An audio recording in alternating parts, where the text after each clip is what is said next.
Thank you very much, Program Director, Your Excellency and my dear sister, Minister Matsepo Molise-Ramokoae, Minister of Foreign Affairs and International Relations of the Kingdom of Lesotho, Your Excellency High Commissioner Bereng, the High Commissioner of the Kingdom of Lesotho to South Africa, colleague ministers, senior officials from our respective governments, ladies and gentlemen. Minister, I'd like to extend a warm welcome to you, my dear sister, and your delegation from the Mountain Kingdom of Lesotho, my old home. I trust that you'll have a pleasant stay in South Africa, because this will always, as I say, be your home. We are meeting today in Pretoria for a very important occasion in the history of our bilateral relations. The signing ceremony of the agreement on the establishment of the Binational Commission and the Memorandum of Understanding on Political Consultations is a demonstration of our commitment to pursue a shared, prosperous future.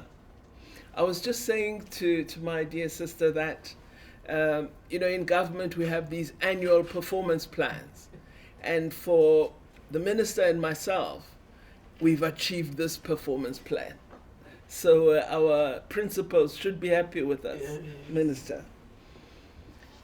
I am, when I refer to the future, talking of a future which former President Nelson Mandela pleaded for in his address in a public meeting, a bizo, in Lesotho on the 13th of July, 1995, where he said, "My special plea to you is for us to face the future together and with confidence." We are therefore here to embark on a journey which will thrust us towards the envisaged future of hope and prosperity that President Mandela spoke of. I know that we had hoped to meet earlier, but due to our extremely busy schedules, we could not achieve this ambition. So, Excellency, the day has finally come for us to sign the BNC agreement, which elevates our structured bilateral mechanism from a joint bilateral commission of cooperation to a binational commission, which will be co-chaired by our heads of state or government. I think we should just mention that the JBCC was convened at ministerial level, and therefore this truly is an elevation of great significance for us. I must express our eagerness to participate in the South Africa-Lesotho BNC inaugural session on a date that I hope our officers and those of our principals will agree on in due course. I'm hopeful that early in 2022 we'll be able to convene. We are also here to sign our Memorandum of Understanding on Political Consultations, which will allow us to consult more frequently at various levels on issues of mutual interest. In essence, we decided to have such a memorandum because we both realize that there are always issues of mutual interest between South Africa and Lesotho which require continued engagement. Excellency, this is the culmination of a journey, and our officials must be commended because we gave them a very short time. We must commend them for sterling work done to finalize these two instruments as per the action plan we adopted in Maseru on the 20th of November 2020.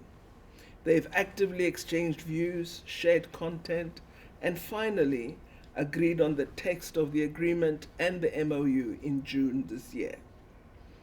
So we will, as our principals have agreed, co-sign these instruments.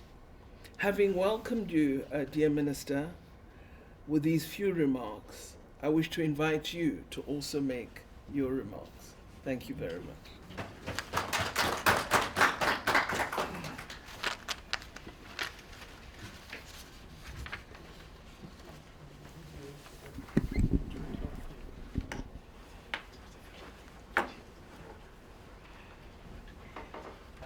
Honorable Naledi Pandor, my dear sister and Minister of International Relations and Cooperation, Director General and Principal Secretary, Excellencies, High Commissioners, senior government officials, media and press, ladies and gentlemen.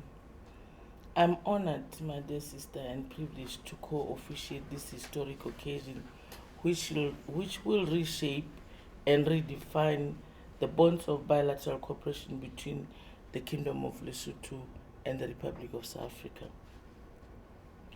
Today's signing ceremony marks the change from the Joint Bilateral Commission, JBCC, to the new Binational Commission, BNC, with a renewed and elevated transition of cooperation that has prevailed for the past 2 decades.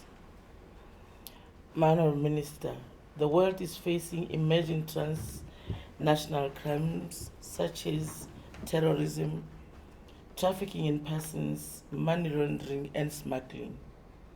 We believe the JBCC has overdue and required a review. We need to introduce a new model of engagement that will address the current socio-economic challenges and geopolitical dynamics of our two countries.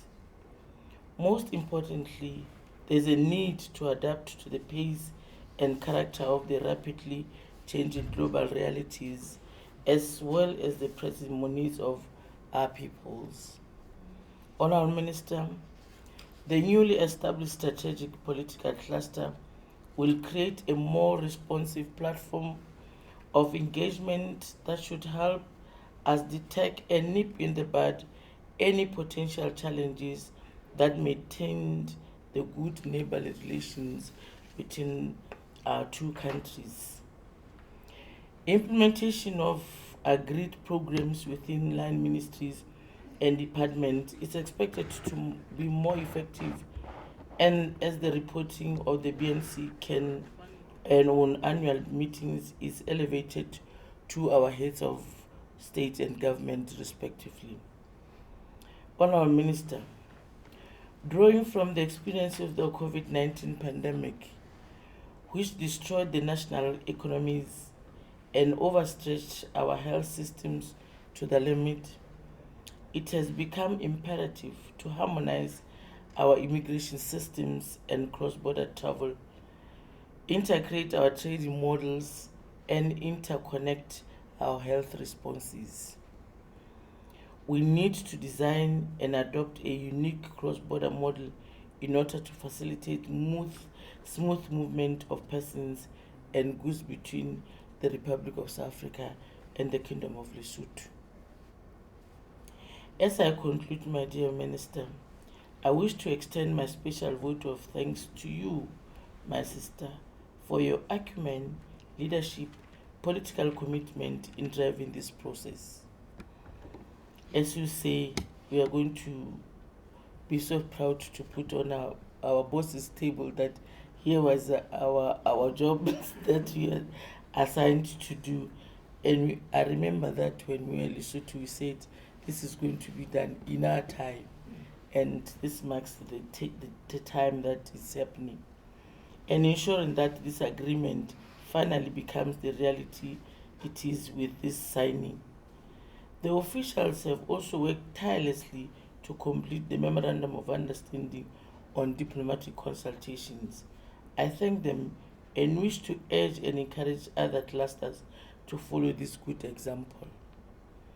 Finally, we should continue to encourage our nationals to vaccinate against COVID-19. The forthcoming festive should be managed in a manner that will avoid the previous hard lockdowns and allow the easing of movement of persons for economic recovery while cognizant of and observing all COVID-19 protocols. I thank you very much for your attention, my dear sister.